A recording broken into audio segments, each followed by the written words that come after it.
আসসালামু আলাইকুম। আমি আজকে যেই অ্যান্টিবায়োটিক সিরাপ নিয়ে কথা বলবো তার নাম হচ্ছে জিম্যাক্স সিরাপ। যাদের ঘরে ছোট শিশু আছে তারা অবশ্যই জিম্যাক্স সিরাপটি কম বেশি ব্যবহার করেছেন। জিম্যাক্স একটি অ্যান্টিবায়োটিক সিরাপ। আজ আমি জানাবো এই জিম্যাক্স সিরাপ আপনারা আপনাদের শিশুদের কোন কোন রোগের জন্য সেবন করাতে পারেন। জিম্যাক্স সিরাপ খাওয়ার উপকারিতা ও অপকারিতা, এই সিরাপের পার্শ্ব প্রতিক্রিয়া এবং এই সিরাপ খাওয়ানোর নিয়ম, সাথে সাথে জানিয়ে দিব জিম্যাক্স সিরাপের বর্তমান বাজার মূল্য এবং এটি প্রস্তুত করেছেন কোন কোম্পানি। তার আগে যারা আমার চ্যানেলে নতুন, প্লিজ তারা আমার চ্যানেলটি সাবস্ক্রাইব করে নেবেন। জিম্যাক্স একটি অ্যান্টিবায়োটিক সিরাপ। ভিতরে পাউডার থাকে যা পানি দিয়ে তৈরি করে নিতে হয়। আমি আরেকটা ভিডিওতে দেখাবো কিভাবে আমি এই সিরাপটি তৈরি করেছি। এটি একটি অ্যান্টিবায়োটিক, এর সাথে পানি মিক্স করে সাসপেনশন প্রস্তুত করতে হয়। এটি একটি 50 মিলিগ্রামের একটি সিরাপ। এটি প্রস্তুত করেছেন স্কোয়ার ফার্মাসিউটিক্যালস লিমিটেড আর এর বর্তমান বাজার মূল্য 200 টাকা। জিম্যাক্স প্রস্তুত করার পর 1 চামচ সাসপেনশনে আছে 200 মিলিগ্রাম অ্যাজিথ্রোমাইসিন। জিম্যাক্সের মূল উপাদান হচ্ছে অ্যাজিথ্রোমাইসিন। অ্যাজিথ্রোমাইসিন একটি antibiotic.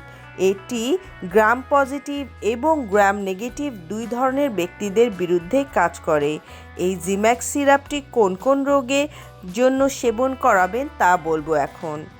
Bronchitis, pneumonia, sinusitis, ফেরেঞ্জাইটিস, tonsillitis, otitis media, ত্বক ও নরম কলা সমূহের সংক্রমণ হলে আপনারা আপনাদের সন্তানকে জিম্যাক্স সিরাপটি দিতে পারবেন।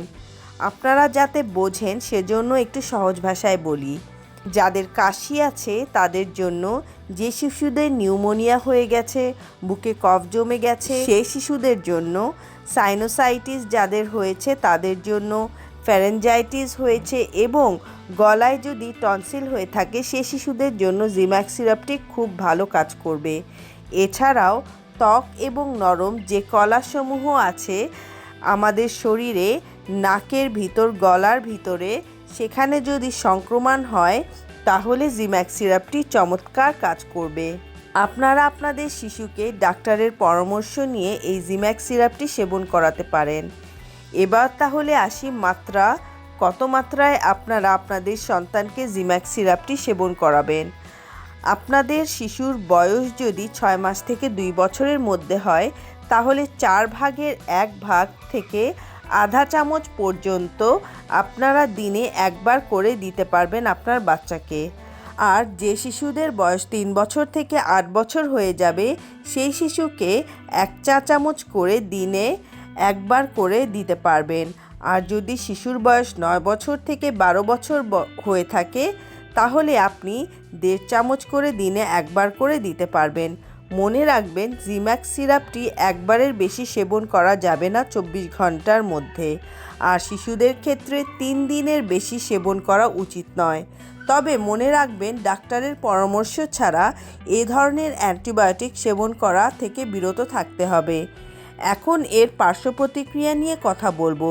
বমি বমি ভাব হতে পারে, পেট ব্যথা হতে পারে, পেটে গ্যাসের সমস্যা দেখা দিতে পারে, ডায়রিয়া হতে পারে, মাথা ব্যথা, ঘুম ঘুম ভাব, ত্বক একটু লালচে হয়ে যেতে পারে, ত্বকে র্যাশ উঠতে পারে। আরেকটা খুব ইম্পর্টেন্ট ইনস্ট্রাকশন, সেটি হচ্ছে এই জিম্যাক্স সিরাপ তৈরি করার পর 5 দিন পরে বটলের ভিতরের যেই সিরাপটি থাকবে সেইটাই ফেলে দিতে হবে। 5 দিন পরে এই জিম্যাক্স সিরাপ সেবন করা যাবে না। আরও যদি লাগে তাহলে নতুন একটি বটল কিনে তৈরি করে নিতে হবে। জিম্যাক্স সিরাপটি কত চামচ পানি দিয়ে তৈরি করতে হবে সেটি বিস্তারিত প্যাকেটের গায়ে দেওয়া আছে। জিম্যাক্স নিয়ে যদি আর কোনো প্রশ্ন থাকে তাহলে অবশ্যই কমেন্ট বক্সে লিখতে পারেন। ভিডিওটি ভালো লাগলে একটি করে লাইক দিবেন আর আমার চ্যানেলটাকে সাবস্ক্রাইব করবেন। তাহলে আজকের মতো এখানেই শেষ করছি। আল্লাহ হাফেজ।